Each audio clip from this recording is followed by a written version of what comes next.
Panorama group, जो सोचता है वो करता है।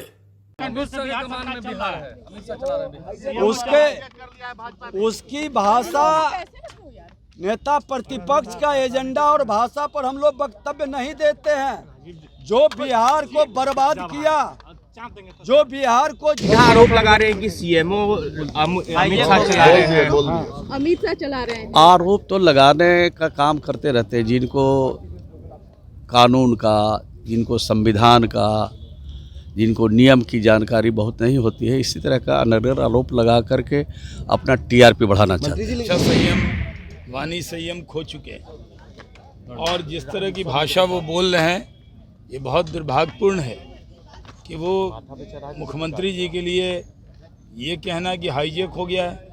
राजद तो पूरी पार्टी हाईजेक रहती है। मुख्यमंत्री नीतीश कुमार के पलटने की खबर के बाद पहला कार्यक्रम में जो है मुख्यमंत्री सहित तमाम भाजपा के वरिष्ठ नेताओं ने जो है श्रद्धेय अटल बिहारी वाजपेयी के कार्यक्रम में जो है शिरकत किए हैं। तस्वीरों के माध्यम से आप देख सकते हैं, जहां राज्यपाल राजेंद्र विश्वनाथ आर्लेकर जो है माल्यार्पण किए। मुख्यमंत्री नीतीश कुमार ने जो है अटल बिहारी वाजपेयी की प्रतिमा पर माल्यार्पण किए। वहीं दोनों डिप्टी सीएम थे। तमाम जदयू और एनडीए के जो नेता थे वो इस कार्यक्रम में मौजूद थे।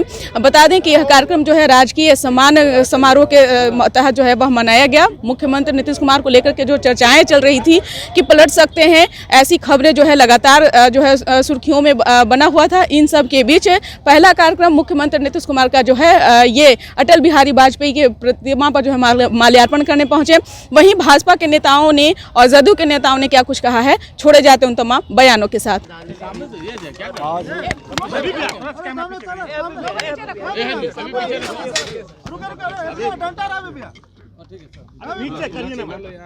श्रद्धेय अटल बिहारी वाजपेयी जी देश की राजनीति में राष्ट्रवाद को जिस प्रखरता के साथ, मान सम्मान स्वाभिमान के साथ राजनीति में सुशासन स्थापित किए और हर माँ भारती के धरती पर जन्म लेने वाले को भारतीयता का बोध कराए, राजनीति की पवित्रता, शुचिता और सुशासन आज राष्ट्र को आत्मनिर्भरता की ओर बढ़ते कदम में इनकी अहम भूमिका है। आज इनके चरणों में श्रद्धा सुमन अर्पित करने के लिए माननीय बिहार के मुख्यमंत्री और माननीय राज्यपाल महोदय के साथ हम सभी लोग आए।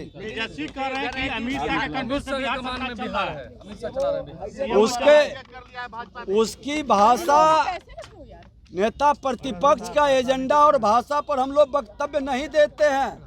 जो बिहार को बर्बाद किया, जो बिहार को जंगल राज का स्वरूप में गुंडा राज में तब्दील किया और बिहार के अंदर एक फ्रॉडिज्म का राजनीति का शुरुआत किया है, श्रीमान लालू प्रसाद यादव बिहार के बर्बादी का सबसे बड़े नायक है। आज श्रद्धेय अटल बिहारी वाजपेयी जी ने बिहार के मुख्यमंत्री नीतीश कुमार जी को सुशासन स्थापित करने के लिए भेजा है। लड़ाई सुशासन और कुशासन का है, लड़ाई शराफत और शैतान का है। बिहार गिरवी नहीं रखी जा सकती है। अराजकता उत्पन्न करने वाले लोगों के हाथ में बिहार के अंदर फ्रॉडिज्म की राजनीति कतई नहीं चलेगा। ये धरती पर चाणक्य पैदा हुआ है और नकली चंद्रगुप्त सत्ता में लालू प्रसाद यादव जैसे लोग आकर बिहार को बर्बाद किया है।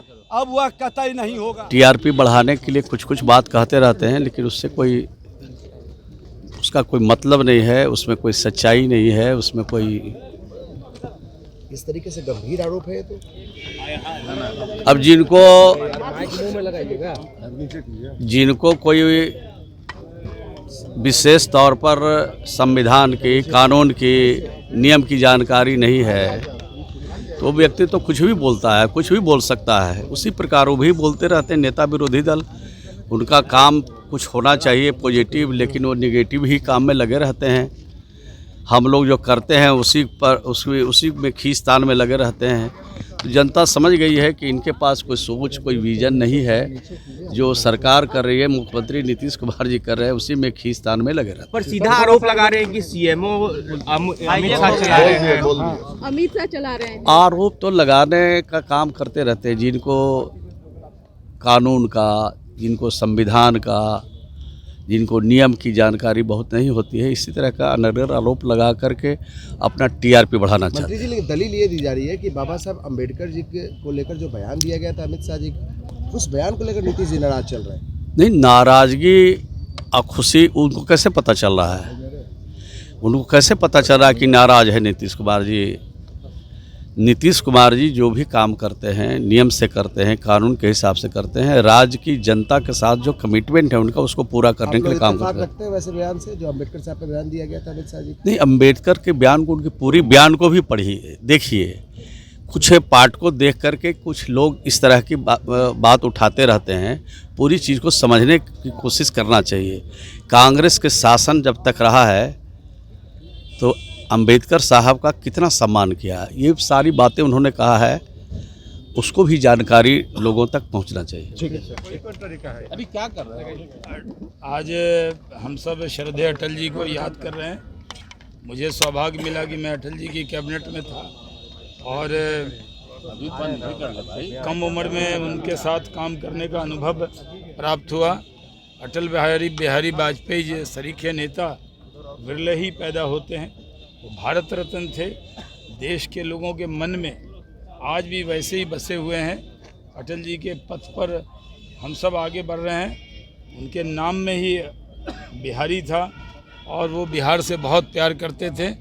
आज अटल जी के रास्ते पर ही चलकर नरेंद्र मोदी जी देश को आगे ले जा रहे हैं। हम सब उनको श्रद्धांजलि देते हैं। अमित शाह चला रहे हैं बिहार का।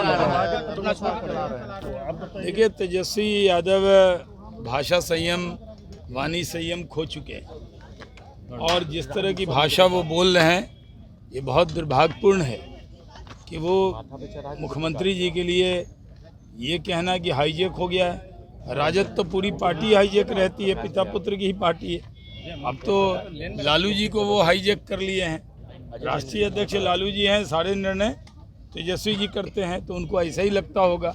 तो माननीय मुख्यमंत्री प्रगति के रास्ते पर आगे बढ़ रहे हैं, प्रगति यात्रा चल रही है और ये बहुत अच्छा है कि उनके नेतृत्व में बिहार प्रगति कर रहा है। ऑपोजिशन अभी भी आरोप लगा रहा है कि आप लोगों ने BR अम्बेडकर का अपमान किया और माफ़ी मांगनी चाहिए अमित शाह को। नहीं, देखिए, डॉक्टर बाबा साहब अम्बेडकर साहब का कोई अपमान नहीं कर सकता। बाबा साहब के पथ पर अगर कोई पार्टी चलती है तो भारतीय जनता पार्टी। पंचतीर्थ हमने बनाए, हम सबको साथ लेकर चलते हैं और बाबा साहब का सम्मान करते थे, करते रहेंगे। ये लोग सिर्फ उस पर राजनीति कर रहे हैं। जनाब आरिफ मोहम्मद खान साहब बिहार के महामहिम राज्यपाल नियुक्त हुए हैं, ये बहुत खुशी की बात है।